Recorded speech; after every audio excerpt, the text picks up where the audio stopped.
이쪽 저희는 제 1편이죠. 거기 고압가스 안전관리라고 이제 되어 있습니다. 크게 이제 우리가 나누면요, 이 파트는요, 고압가스 안전관리, 고압가스에 관한 안전관리에 관한 규정에 관한 법이에요. 법. 한국가스안전공사에서 만든 겁니다. 고압가스 안전관리. 그 다음에 뭐를 배우냐면요, 액화석유가스 안전에 관한 규정, 그 다음에 도시가스의 안전에 관한 규정. 제가 왜 액화가스하고 도시가스는 요 밑부분에다 썼냐 그러면, 순서는 이렇게 돼요. 우리가 공부하시는 순서는요, 고압가스 안전관리를 통체적으로 공부를 하시는데, 그 다음에 액화석유가스, 도시가스는 따로 구별을 해서 우리가 공부를 해요. 공부를 하는데, 결국 얘들은 여기에 포함된다고 보시면 돼요. 그래서 앞에서 공부했던 내용이 액화석유가스나 도시가스 공부하실 때 또 반복해서 나오는 거겠죠. 그러니까 고압가스 안전관리는 모든 가스를 총괄한다고 보시면 돼요.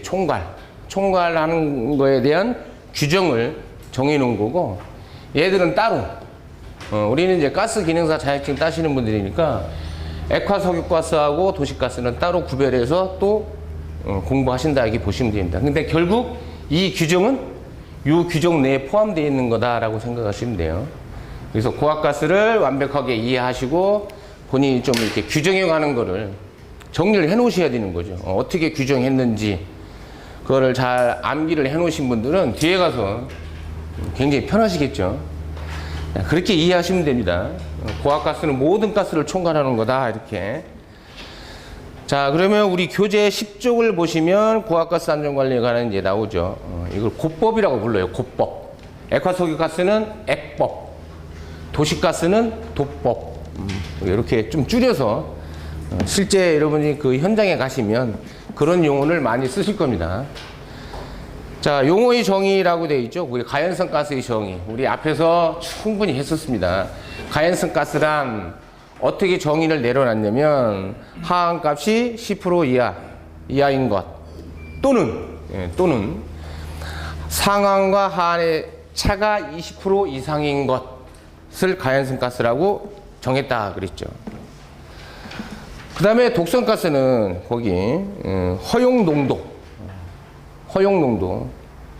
100만 분의 5천 이하 것을 우리가 독성가스의 정의다라고 했죠. 그래서 100만 분의 5천이니까 우리가 이거를 뭐라고 정의해요? 5천 ppm 이렇게 정했었죠. 5천 ppm.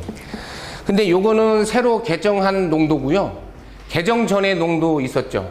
개정 전에 농도가 뭐라고 했냐면, 우리는 TLV, TWA 이렇게 표시를 해죠. 우리가 이제 그 안전에 관한 규정 공부하시다 보면 TLV, TWA, 뭐 기준 농도 이런 말이 나와요, 자주. 요거는 뭐 이렇게 그냥 읽으셔도 되는데, 치사 허용 시간,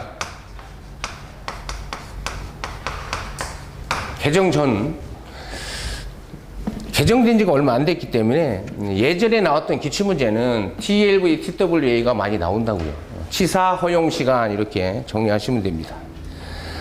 자, 그래서 독성가스는 그렇게 정리하시면 되고, 그 다음에 액화가스, 압축가스 정의 뭐 쭉 있었죠. 저장 설비, 저장 탱크 쭉 되어 있는데 8번에 보시면 초저온 용기라는 용어가 나옵니다. 초저온 용기는 온도를 잘 기억하셔야죠. 마이너스 50도씨 이하의 액화가스를 충전하기 위한 용기.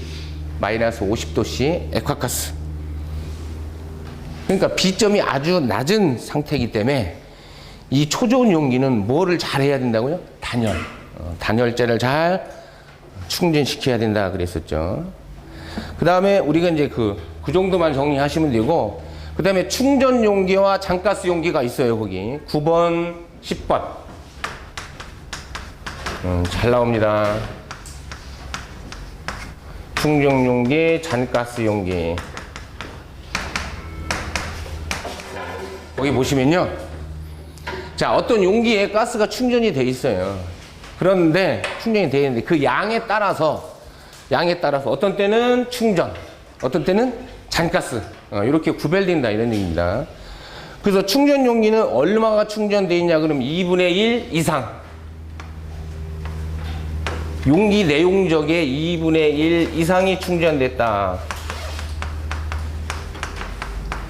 그러면 충전 용기를 우리가 분류를 하는 거고, 만약에 용기 내용적의 2분의 1 미만이라는 게 들어가죠. 미만이 충전되어 있다 그러면 잔가스 용기다 이렇게 부릅니다. 잔가스. 그 기준이 뭐예요? 2분의 1. 그것만 딱 기억하시면 되고, 그 다음에 그 처리 설비라는 용어가 있죠. 처리 설비. 가스를 제조해서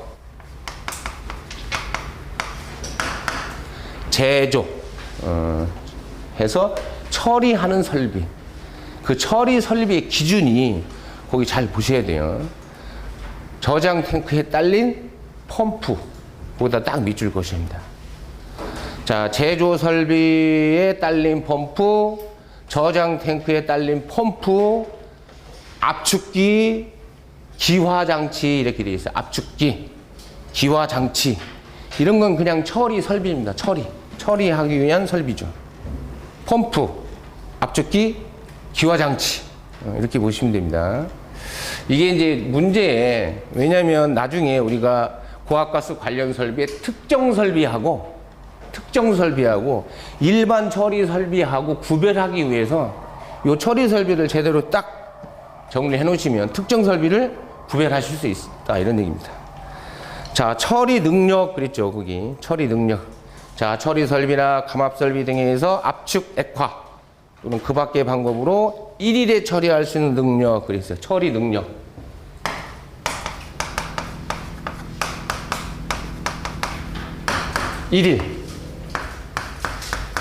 일일이니까 몇 시간입니까? 24시간 동안에 처리할 수 있는 가스의 양. 그거를 처리 능력이라 한다 이런 얘기죠. 당연히 나머지 거 온도, 압력 뭐 이런 건 표준 상태를 기준으로 하는 거고요. 그게 잘 물어봐요. 처리 능력이나 얼마 동안 제조할 수 있는 가스의 양이냐, 즉 또는 처리할 수 있는 가스의 양이냐, 하루 또는 24시간 이렇게 정리하시면 되겠습니다.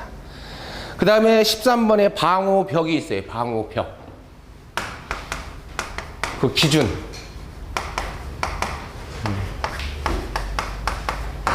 방호벽의 기준. 잘 안 오셔야 됩니다. 높이는 몇 미터 이상이에요? 2m 이상. 거기 잘 나와 있죠. 2m 이상. 두께는 12cm 이상의 철근 콘크리트 구조로 설치하라. 이게 방호벽이 뭐냐면요. 자, 가스 용기를 제가 집합한 장소가 있어요. 우리도 지금 있죠. 가스 용기나 탱크나 이런 거를 저장하는 시설이 있습니다. 시설이 있는데 만약에 용기 집합 장소나 저장 탱크에 이상 사태가 발생이 돼서 폭발이 일어났다. 그러면 그 폭발의 잔해물이 다른 곳으로 전이가 되는 것을 막기 위해서 벽을 설치하라 이런 얘기죠. 벽. 방호벽. 그 기준은 높이는 몇 미터 이상이고요? 2m. 철근 콘크리트는 12cm 이상의 두께를 취해야 된다. 그런데 그 밑에 보시면 만약에 철근 콘크리트가 아니고 블록, 콘크리트 블록으로 한다 그러면 15cm. 그 다음에 강판이 나와요. 콘크리트 구조가 재질이 콘크리트가 아니고 철판. 얇은 철판, 두꺼운 철판, 박강판, 후강판으로 한다 그러면 3.2mm, 6mm. 이렇게 설치하라 이런 얘기입니다. 방호벽. 그 다음에 용접용기는 잘 아시죠? 용접용기, 이음매없는 즉 무게목 용기 얘기하는 거죠. 무게목. 그래서 우리가 보통 용접용기는 어떤 가스죠? 그거는 꼭 구별하셔야죠. 잘 나오니까요. 자, 용접용기는 어떤 가스를 충전할 때요? 액화가스. 그 다음에 무게목 용기, 이음매 없는 용기,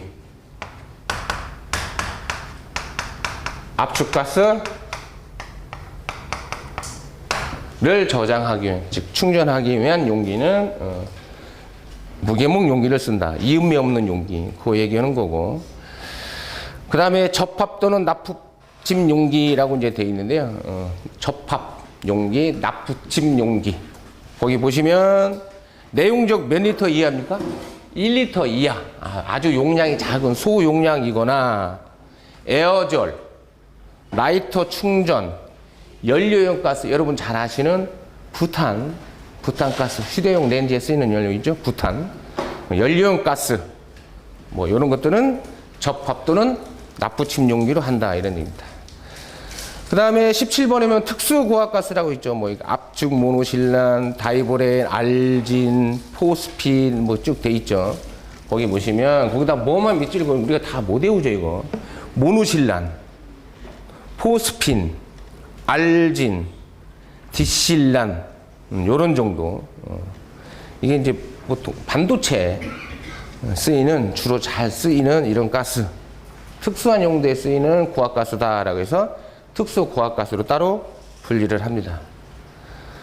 그 다음에 18번에 보시면 고압가스 관련 설비인데요.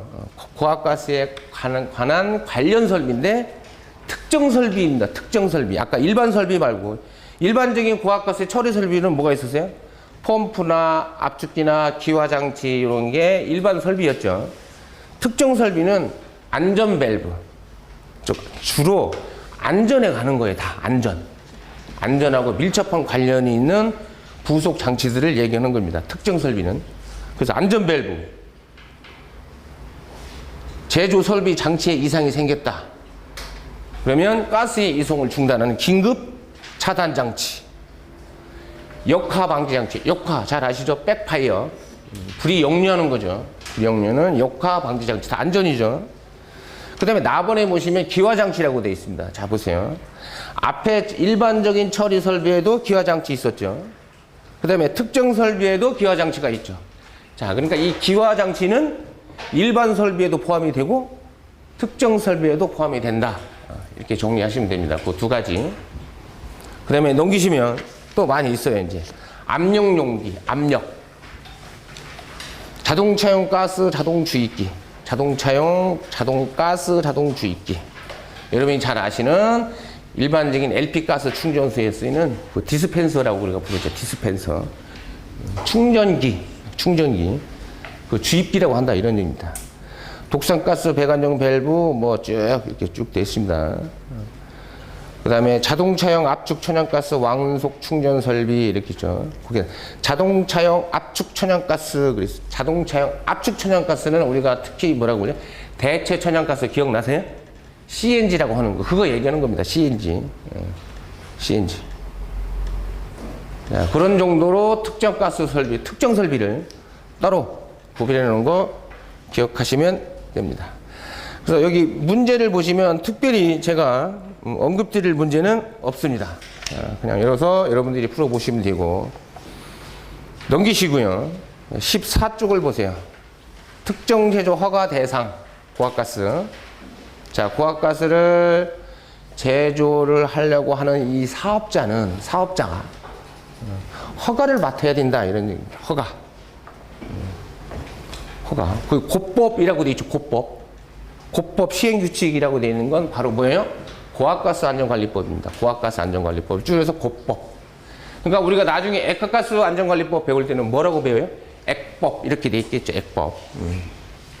자, 첫 번째. 석유 정제업자. 제조업자. 뭐 이런 거. 저장 능력이 몇 톤 이상인 사람은 허가를 맡아야 되냐. 그게 얼마예요?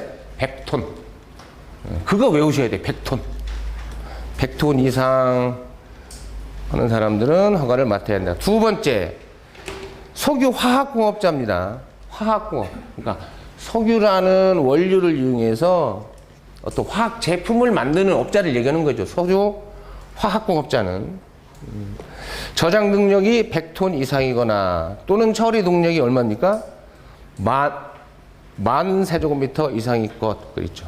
100톤 이상이거나 처리 능력이 10,000 세제곱미터 이상인 사람은 허가를 맡아야 되고, 그 다음에 3번 철강공업자라고 되어 있죠. 철강공업시설.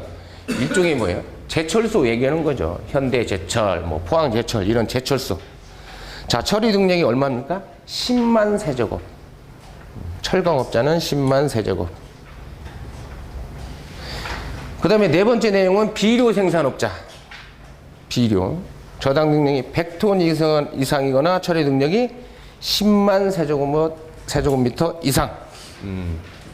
이런 분들은 허가를 맡아야 된다. 정리하시면 됩니다. 그래서 문제 보시면 여기서 쭉 문제가 이렇게 나오다 보면요. 그 뭐 100톤, 10,000 세제곱미터, 10만 세제곱미터 이렇게 이제 딱 돼 있는데 하나 틀린 거가 이렇게 이제 고르는 겁니다. 틀린 거. 그래서 이거를 처음부터 다 이거를 외우기는 좀 힘들 수도 있겠죠. 어떻게 하시면 됩니까? 문제에서 틀린 것만 찝어내실 수 있을 정도만 기억을 하시면 된다. 이런 얘기입니다. 그 다음에 15쪽에 보면 저장 능력 산정 기준이라고 해가지고 저장 능력이 나옵니다. 거기. 자, 여기는 잘 나옵니다. 저장 능력을 산정한다. 이런 얘기. 잘 나와요. 근데 계산 문제가 간단해요. 간단하니까 보세요. 압축가스 첫째. 압축가스는 탱크든 용기든 다 이 공식 하나에 압축가스는 공식 하나. 탱크가 됐든 용기가 됐든 압축가스요.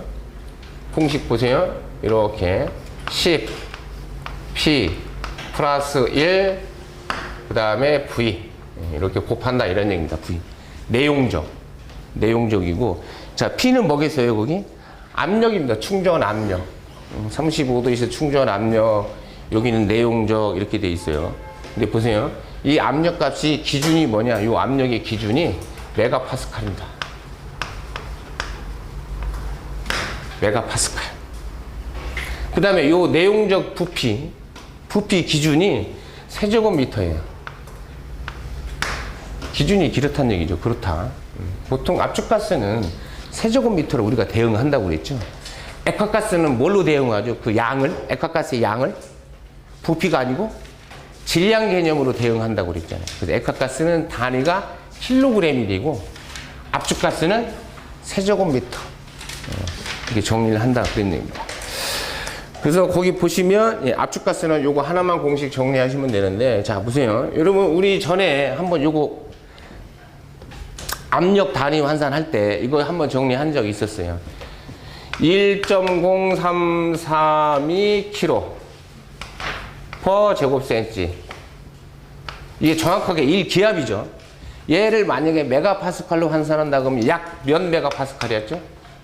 0.1 메가파스칼. 그럼 보세요. 메가파스칼에다가 킬로로 환산하고 싶다 그러면 어떻게 하면 돼요? 곱하기 10만 해주면 되잖아요. 10.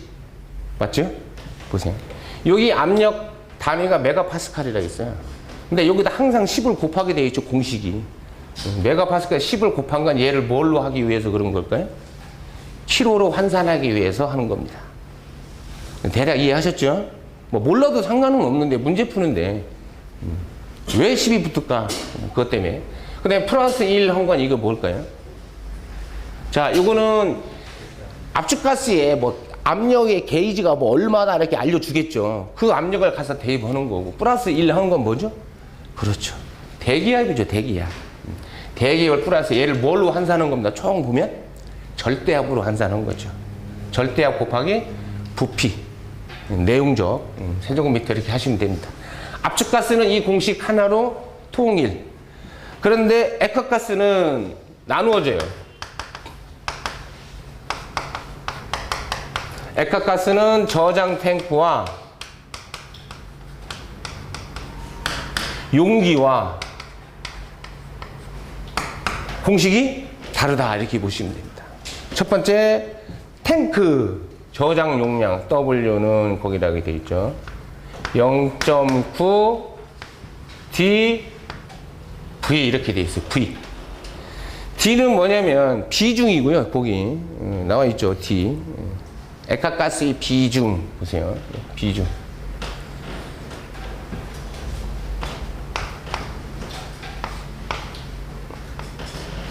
이렇게 씁니다. 비중. 그래서 저번에 제가 비중, 왜 어떤 때는 킬로그램 퍼 리터를 쓰고 어떤 때는 왜 킬로그램 퍼 세제곱미터를 쓰느냐. 그때 달라요. 제가 액화가스 같은 경우는 보통 리터를 기준으로 해요. 얘는. 물론 세제곱미터를 할 수도 있죠. 세제곱미터를 할 수도 있고. 만약에 이렇게 단위를 쓰면 물의 비중은 이렇게 만약에 단위를 이걸로 쓴다 그러면 물 1리터는 몇 킬로그램이에요? 1kg죠, 1kg. 그런데 만약에 킬로그램 퍼 세제곱미터로 썼다. 세제곱미터로 부피 단위를 세제곱미터로 썼다 그러면 물을 1세제곱미터는 몇 킬로그램이에요? 1000킬로그램이죠, 1000. 세제곱미터로 쓰면 앞에 1000이 들어가는 거고 킬로그램 퍼 리터로 쓰면 단위가 뭐가 들어가요? 1이 들어가겠지, 1. 물의 비중 1. 그 다음에 부피. 내용적 부피 거기 보시면 앞에 거하고 좀 틀립니다. 얘는 지금 무슨 가스 얘기하는 거죠, 우리? 액화가스 얘기하는 거잖아요. 그래서 거기 V1, V2로 나눠주세요. V2. V1은 단위가 세제곱미터라고 거기 써져 있고요, 교재. V2라고 하는 건 요거는 단위 때문에 V1, V2로 나눈 겁니다. 얘가 세제곱미터면 얘는 뭐예요? 단위가 리터예요. 앞에서 킬로그램 퍼 리터니까 얘도 리터로 대응한 거다 이런 얘기죠. 그러면 뭐가 나올까요? 탱크. 액화가스 저장 탱크. 저장 탱크의 액화가스의 양. 킬로그램 퍼 리터 곱하기 리터니까 리터 지워지면 뭐만 남아요? 몇 킬로그램이냐 이렇게 계산되겠죠. 몇 킬로그램. 이렇게. 자, 저장 탱크 W는 0.9 dV 이렇게 하시면 됩니다. 비중량 주어지고 곱하고 내용적 주어지면 얼만큼 저장이 되어 있는지 그러니까 그 양을 알 수 있다. 여러분 액화가스는 저장할 때 몇 프로 이상 충전하면 안 된다라고 우리 앞에서 배웠죠? 90%. 90%니까 100% 충전하면 안 돼. 90%만 충전해 0.9로 곱한 거예요. 그래서 그냥 이해하셨죠, 그죠? 왜 곱하는지. 그 다음에 용기는 좀 틀립니다. 자, 여기 잠깐 볼게요. 여기 좀 잠깐 내려야 되겠네요. 자, 용기요. 액화가스 용기에 있다. 탱크가 아니고 용기. 그런데 이게 헷갈리는 게 하나가 뭐가 있냐면, 자, 용기는 W는 C분의 V라고 이렇게 돼 있어요. V는 그대로 얘랑 똑같습니다. 내용적. 얘는 상수예요, 상수. 어떤 가스를 충전하느냐, 용기에 어떤 가스를 충전하느냐에 따라서 이 상수값은 문제에서 주어져요. 프로판이다 그러면 뭐 2.35 뭐 이런 식으로 문제에서 주어지니까 이 상수만 그냥 갖다 해보면 되고, 상수라는 의미는 이미 항상 곱하는 수 이렇게 생각하시면 돼요. 항상 정해진 숫자가 있어요. 항상 곱해야 되는 수. 여기 나눈다 이런 얘기죠. 어쨌든 용기. 근데 저장 탱크랑 비슷한 용어 하나가 뭐가 있냐면 자동차에 딸려 있는 탱크. 걔는 우리가 뭐라고 부르죠? 탱크 롤이라고 하잖아요. 탱크 롤이. 탱크 롤이는 어디에 들어가냐면 용기에 들어가요. 용기.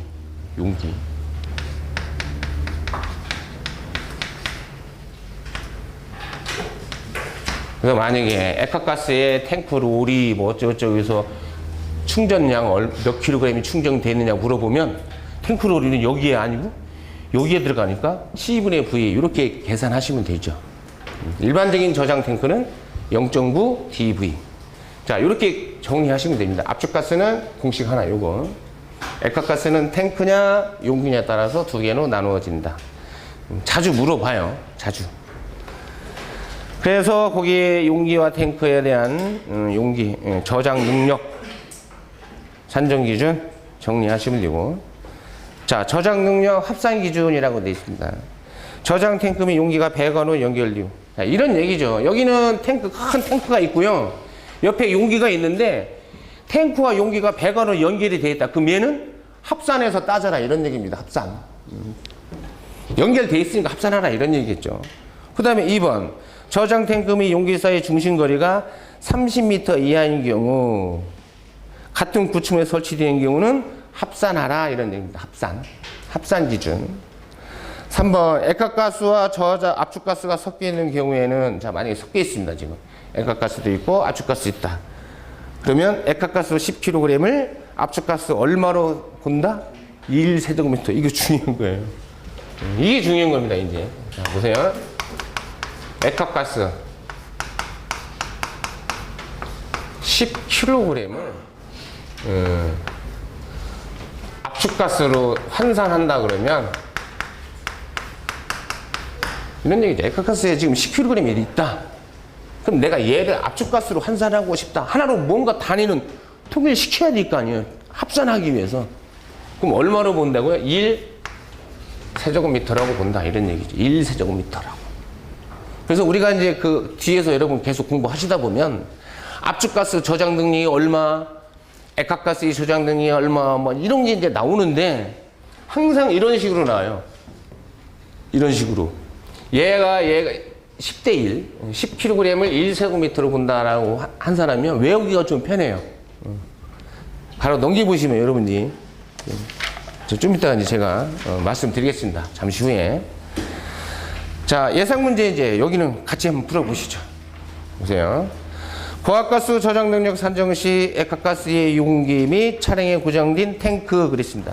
차량에 고정된 탱크니까 뭐예요? 탱크 롤이 얘기하는 거죠. 산정식은 뭐냐? 물어봤어요. 자, 용기나 탱크 롤이는 C분의 V. 이 공식 쓴다고 그랬죠. 답은 몇 번이에요? 2번이 되겠죠. 그 다음에 문제 2번. 고압가스 저장 능력 산정 기준에서 액화가스의 저장 탱크 능력 구하는 식은 액화가스 탱크 능력. 여러분, 액화가스의 저장 탱크 내용적 0.9 dV 이렇게 정리하시면 되고요. 1번이 되겠죠. 그 다음에 문제 3번. 고압 용기 내용적이 105리텐 암모니아 용기의 법정가스 충전량은 몇 킬로그램이냐 이렇게 물어봤습니다. 자, 3번 문제 같이 풀어보시죠. 여러분, 암모니아예요. 고압 용기 내용적이 105리텐 암모니아. 이 암모니아가 압축가스인가요? 액화가스인가요? 액화가스로 취급한다고 그랬죠. 암모니아는. 용기는 액화가스. 자, 액화가스인데 법정가스 충전 용기잖아요. 지금 용기. 고압 용기라고 그랬어요. 용기. 용기니까 요 공식을 써야죠. 액화가스 용기는 요거. 자, 그래서 그대로 쓰면요. W는 C분의 V 이렇게 되겠죠. 거기 내용적 알려줬습니다. 몇 리터예요? 내용적이 105리터. 상수 당연히 알려줬겠죠. 암모니아 상수 값이는 1.86. 이거 공식에 써놓고 대입하면 계산하시면 되겠죠. 그러면 56.45. 단위는 뭐겠어요? 당연히 킬로그램이죠. 킬로그램. 여기 킬로그램이고 얘도 킬로그램이겠죠. 당연히. 몇 킬로그램이 충전되어 있느냐 찾는 겁니다. 그 다음에 4번. 액화부탄 그랬어요. 액화시켰다는 얘기죠. 50kg을 충전하기 위한 용기의 내용적은 몇 리터냐. 액화. 질량 알려줬네요. 액화부탄. 질량이 50kg. 그때 V는 내용적은 얼마냐. 이거 물어본 거죠. 상수는 알려줬겠죠. 그 C 상수는 얼마라고 알려줬나요? 2.05. 그럼 이 공식 그대로 쓰시면 되는데, 자, 보세요. W는 뭡니까? C분의 V. 근데 V 물어본 거죠, 얘. C를 이렇게 이항시키면 되죠? 자, 그럼 공식 다시 하면 V는 어떻게 됩니까? W 곱하기 C. 이렇게 되겠죠. W 몇 킬로그램입니까? 50kg. 상수 2.05. 그럼 102.5 이렇게 나오고 102.5 리터. 내용적 부피 물어봤죠. 리터. 자, 4번은 이렇게 해결하시면 되고, 그 다음에 문제 5번. 액화염소가스 1375kg을 용량 50리터인 용기에 충전하려면 몇 개의 용기가 필요하냐 이런 얘기입니다. 자, 1375kg 있어요. 염소. 액화염소죠. 액화시킨 염소니까 당연히 그 양을 세제곱미터가 아닌 킬로그램으로 됐겠죠. 그래서 1375kg. 그런데 50리터 용기. 충전하려면 몇 개가 필요하냐 이런 거예요.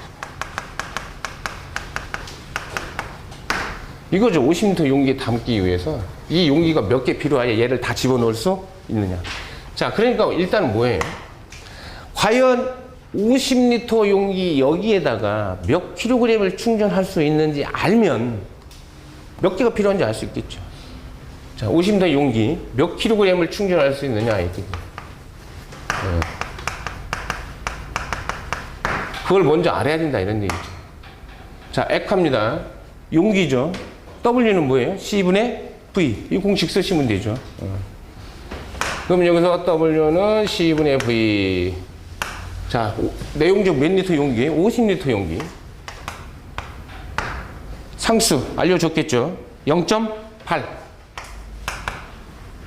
이렇게 되네요. 0.8분의 50 이렇게 하면 몇 킬로그램입니까? 총 용기 하나당 62.5kg을 충전할 수 있구나를 알 수 있어요. 한 개당.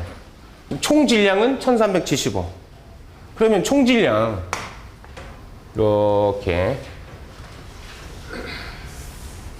정리를 해드리면요. 필요 용기수. 필요 용기수 몇 개가 필요하냐 이렇게 보면 총 질량이 얼마입니까? 1375kg. 네, 용기 하나가 충전할 수 있는 건 62.5kg. 나누면 몇 개가 필요하냐 계산해보면 22개가 필요하다 이런 얘기죠. 이게 여러분 계산기 한번 눌러보세요. 1375를 62.5로 나누면 정확하게 22개가 나오나요? 나와요? 근데 만약에요.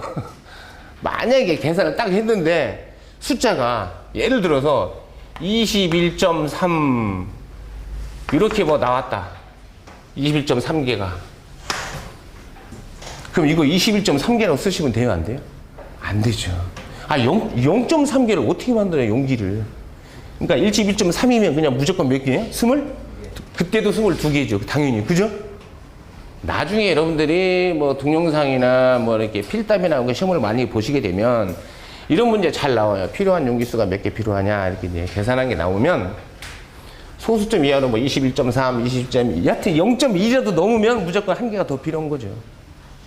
이해하셨죠? 그러니까 계산식은 이렇게 쓰고요. 필요 용기수보다 딱 정답을 쓸 때는 몇 개라고 써요? 20.3이 나와도 22개 이렇게 쓰시면 정답이 됩니다. 그 다음에 6번. 내부 용적이 25,000리터인 액화산소 저장 탱크의 저장 능력은 얼마인가 그랬습니다. 자, 내부 용적이 액화산소 저장 탱크가 나왔네요. 오래간만에. 여러분, 액화가스의 저장 탱크는 0.9 dV죠. 0.9 dV. 자, 여기다 그대로 씁니다. 공식 W는 0.9 dV 쓰시고 탱크니까 자, 그대로 씁니다. 0.9 곱하기 비중량이 얼마예요? 1.14 알려줬죠. 1.14 대입하시고 곱하기 그 다음에 부피 V 내용적이 25,000 리터. 자, 계산이 딱 때리면 25,650 kg이 계산된다. 이런 거. 액화산소 저장 탱크니까 0.9 dV 공식 적용. 그 다음에 7번 문제. 자, 잘 보세요, 이거. 비중이 0.5인 LPG를 제조하는 공장에서 1일 10만 리터를 생산하여 24시간 정치 후 모두 산업 현장으로 보낸다. 그랬습니다. 이 회사에서 생산한 LPG, 즉 10만 리터를 저장하려면 저장 용량이 5톤, 저장 탱크를 몇 개 설치해야 되느냐 그랬습니다. 5톤. 자, 그럼 문제는 10만 리터예요. 10만 리터. 1일. 자, 어쨌든 하루든 얼마든 10만 리터. 10만 리터. 얘를 저장하기 위한 탱크를 그럼 보세요. 여기 비중이 알려줬죠, 지금? 비중 보세요. 0.5라고 그랬어요.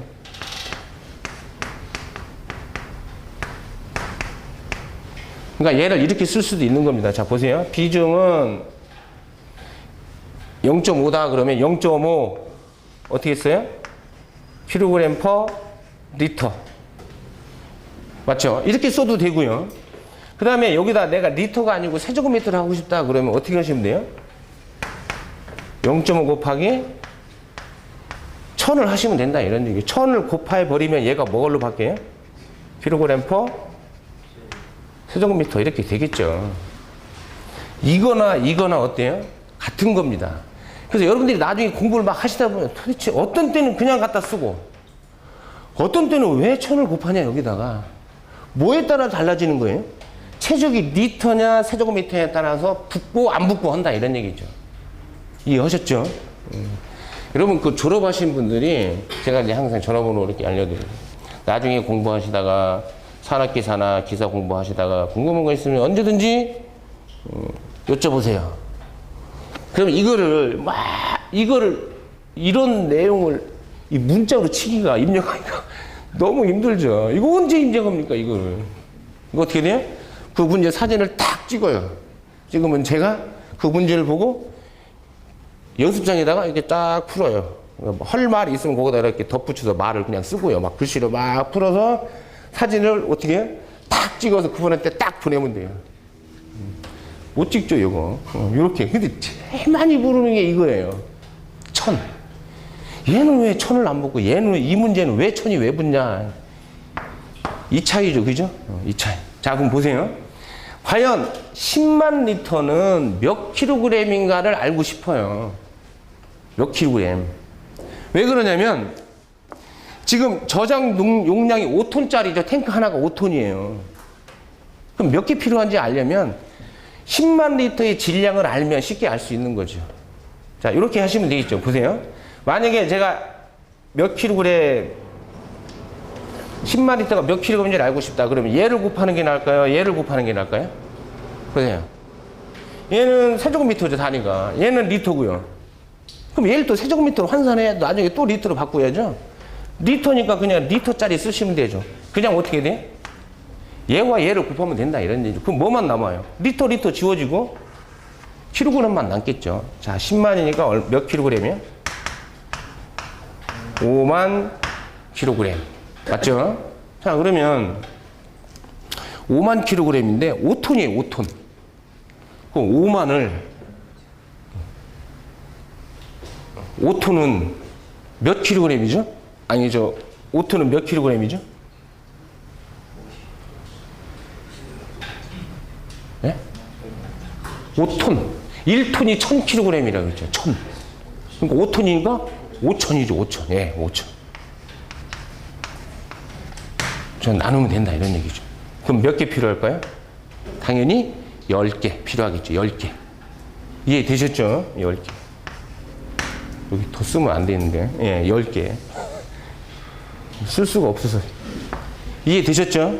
이렇게 하시면 됩니다. 자, 그래서 여기는 예상 문제가 무진장 많죠, 지금 계산 문제가. 이거 잘 나와요, 이거. 예. CP 플러스 1 V 0.9 dV C분의 V 요거 공식 3개 이용해서 간단하게 풀어보는 문제니까 그렇게 어렵진 않습니다. 자, 그러면 거기 17쪽 맨 아래에 보면 보호시설. 자, 이거 보셔야 됩니다. 1종 보호시설이 있고요. 2종 보호시설 이렇게 나눠져 있어요. 보호시설이. 자, 여기 이제 가스를 저장해 놓은 저장 탱크가 있습니다. 또는 용기 집합소가 있어요. 그럼 탱크나 용기 집합소를 보호시설로부터 얼마 이상 떨어뜨려라 이런 얘기입니다. 만약의 사태에 대비해서 안전거리를 주는 거죠. 그거 얘기하는 겁니다. 근데 이때 일종 아주 더 많이 보호해야 될 게 1종이고요. 지금 덜 보호해도 될 게 2종 이렇게 나눴다 이런 얘기입니다. 제가 1종 보세요. 학교. 당연히 중요하죠. 우리는 학생들이 있는 학교, 유치원, 여러분이 상식적으로 보셔도 돼요. 어린이집, 놀이방, 또 어린이 놀이터, 학원, 병원. 약자들이 많잖아요. 노약자 뭐 이런 들이 많으니까 병원, 도서관, 청소년, 청소년만 보호하냐? 노인분들도 보호해야 된다. 그래서 경로당, 공중 목욕탕, 뭐 호텔, 여관 뭐 쭉 있습니다. 그죠? 이런 것들은 어디에 들어간다고요? 1종. 그 다음에 이 두 번째 내용을 보면 사람을 수용하는 건축물 있죠? 얼마입니까? 1000제곱미터 이상이면 1종. 비교적 면적이 넓은 곳이죠. 사람을 수용하는 면적이 넓은 곳. 예식장, 장례식장, 뭐 300명 이상 수용. 아동 복지시설, 장애인 복지시설은 20명 이상만 돼도 1종. 그 다음에 다섯 번째 내용은 뭐예요? 문화재. 문화재로 지정된 거는 역시 1종. 그렇게 정해놨습니다. 자, 그러면 1종 내용이 너무 많죠. 2종을 보세요. 첫 번째 주택. 뭐 공동주택, 단독주택 다 포함해서 주택. 그 다음에 사람을 수용하는 건축물. 100제곱미터 이상, 1000제곱미터 미만인 것은 2종으로 본다. 이런 얘기입니다. 2종 보호시설. 이제 왜 1종, 2종을 나누느냐. 안전거리 때문에 그래요. 그러니까 1종은 아무래도 보호할 게 더 보호를 많이 해야 되니까 안전거리가 더 길어지는 거군요. 이격거리를 더 길어지는 거고, 좀 덜 보호해야 되는 2종은 그 안전거리가 좀 짧아도 된다. 이런 얘기겠죠. 그죠? 그래서 1종, 2종을 구별한 다음에 19쪽에 보시면 안전거리 유지기준이라고 되어 있어요. 자, 보세요. 야, 이거 정말 이게 사람 죽이는 겁니다. 자, 보세요. 1만 이하. 1종은 몇 미터? 17m. 2종은 12m. 2종은 아무래도 좀 완화된 거죠. 1종보다는. 안전거리 12m. 1만 초과 2만, 21, 14. 2만에서 3만은 24, 16. 이거 어떻게 외웁니까? 이거 못 외워요. 자, 이거는 이런 게 있다는 정도만 여러분이 기억하셨다가 기출문제 나오죠. 이게 기출문제에 두 문제인가 세 문제 있어요. 기출문제에서 아, 이럴 때는 요거 몇 미터. 아, 요 문제에서 요럴 때는 몇 미터. 그러면 딱 그 두세 개만 외우시면 되는 거죠. 이게 다 못 외웁니다, 이거. 기출문제에서요. 외우시면 된다. 이런 얘기입니다. 그래서 예상 문제를 보면 예를 들어서 이런 겁니다. 제가 하나 참고 때문에 1번 문제 보세요. 가연성 독성가스 처리 및 저장 능력이 10,000세제곱미터 초과 20,000세제곱미터 이하의 저장. 10,000 초과 20,000 이하. 이거죠. 1종, 2종 보호세 안전거리가 얼마냐? 자, 1종일 때는 21m. 그 위에 표 보세요. 1만 초과 2만 이하일 때 독성 가연성은요, 21m. 2종과는 안전거리가 몇 미터입니까? 14m라고 되어 있죠. 21m, 14m. 그래서 이 문제를 통해서 하나 외우시려는 이런 얘기죠. 아, 21m, 14m. 만초가 2만 이하. 그러면 다음에 문제가 나올 때 만초가 2만 이하가 아니고 4만초가 5만 이하가 시험 문제에 나오냐? 그렇게는 안 나옵니다. 그렇게 나오면 정말 다 외워야죠. 이걸 무슨 수로 외웁니까? 기출문제에서 외우시면 된다. 이런 얘기입니다. 자, 2번 문제도 마찬가지입니다. 얘는 산소 처리 설비라고 되어 있죠. 산소 처리 설비. 거기 보시면 독성 가연성 가스만 안전거리 나온 게 아니고 산소도 나왔고 그 밖의 가스도 나와 있죠. 그 밖의 가스. 그러니까 그 밖의 가스는 독성 가연성 산소를 제외한 가스니까 비교적 안전한 가스라고 보는 거니까 안전거리가 어때요? 훨씬 짧죠. 좀 짧아도 된다 이런 얘기입니다. 자, 그 다음에 20쪽에 보시면 거기 저장 냉동 능력 산정 기준이라고 되어 있어요. 냉동 능력 산정 기준. 그냥 여기서 잠깐 보죠.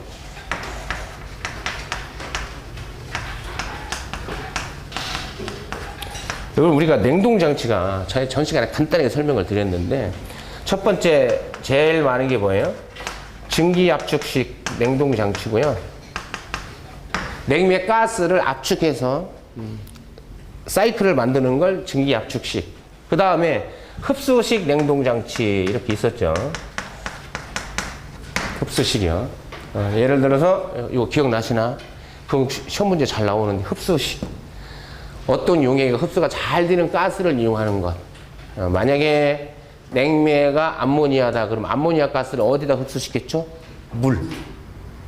그 다음에 만약에 냉매를 물, 즉 수증기를 이용했다 그러면 이 수증기를 어디다가 흡수시켰냐면 리튬 브로마이드. 예. 그런 게 흡수식 냉동 장치고 대부분은 뭐예요? 증기 압축식이죠. 저런 게 다 증기 압축식입니다. 우리 압축기 이용하는 거죠. 압축기. 압축기요. 압축기를 이용한 이 증기 압축식인데 얘를 구별을 한다 그러면 이렇게 여러 가지로 나눠요. 만약에 압축기는요. 원심식 압축기를 사용했다. 터보용. 우리 전 시간에 배우셨죠, 여러분? 압축기도 배우셨고 펌프도 배우셨어요. 원심식 압축기를 사용했다. 그러면 원심식 냉동 장치가 되는 거고요. 만약에 왕복동식, 회전식, 왕복동식이든 회전식 이런 용접형 압축기를 사용했다. 그러면 그냥 특별히 다른 말이 아니고 그냥 증기 압축식 냉동 장치 이렇게 보시면 되는 거고. 압축기를 스크류, 나사 압축기 배우셨죠? 자체를 스크류 압축기로 사용했다 그러면 스크류식 냉동장치 뭐 이렇게 구별을 집니다 우리가. 그래서 첫 번째 곡에 나온 거 보면 원심식 압축기라고 돼 있죠. 원심식 압축기를 사용했다. 그럼 냉동장치가 뭐예요? 원심식 냉동장치는 전격 출력, 원동기 전격 출력에 몇 킬로와트? 1.2 킬로와트를 1 냉동 능력, 1 냉동 톤이라고 본다 이죠. 1 냉동 톤. 여러분 냉동 그러면 영어로 레프리제레이션 뭐 이렇게 다 R로 시작되고요. R. 냉동 톤 그러니까 뭐예요? R T라는 용어를 쓴다. 1 냉동 톤을 1RT 이렇게 해서 쓴다고요, 그냥. 1RT가 얼마냐 그러면 원심식은 1.2 킬로와트를 1RT로 본다. 이런 얘기고요. 그 다음에 두 번째 흡수식. 요거 있었죠, 흡수식. 아까. 흡수식 냉동장치는 1일 냉동 능력. 하루에 냉동 능력을 얼마로 보느냐? 6640kcal per hour. 자, 시간당 6640kcal의 열을 제거하는 능력을 1일 냉동톤으로 본다. 이런 얘기입니다. 1일 냉동톤. 그 다음에 그 밖의 것은 다음에 산식으로 계산한다. R은 C분의 V. 근데 1일 냉동톤이고요. 1일 하루. C분의 V. 상수분의 뭐 압출량 이렇게 계산한다. 이 보시면 됩니다. 여기서 잘 나오는 게 뭐겠어요? 원심식 압축기 1일 냉동톤을 잘 물어봅니다. 원심식은 1.2 킬로와트. 출력이 1.2 킬로와트일 때. 예, 그렇게 해서 정리하시면 되고요. 자, 거기 21조 고압가스 제조 기준은 쉬었다 하겠습니다.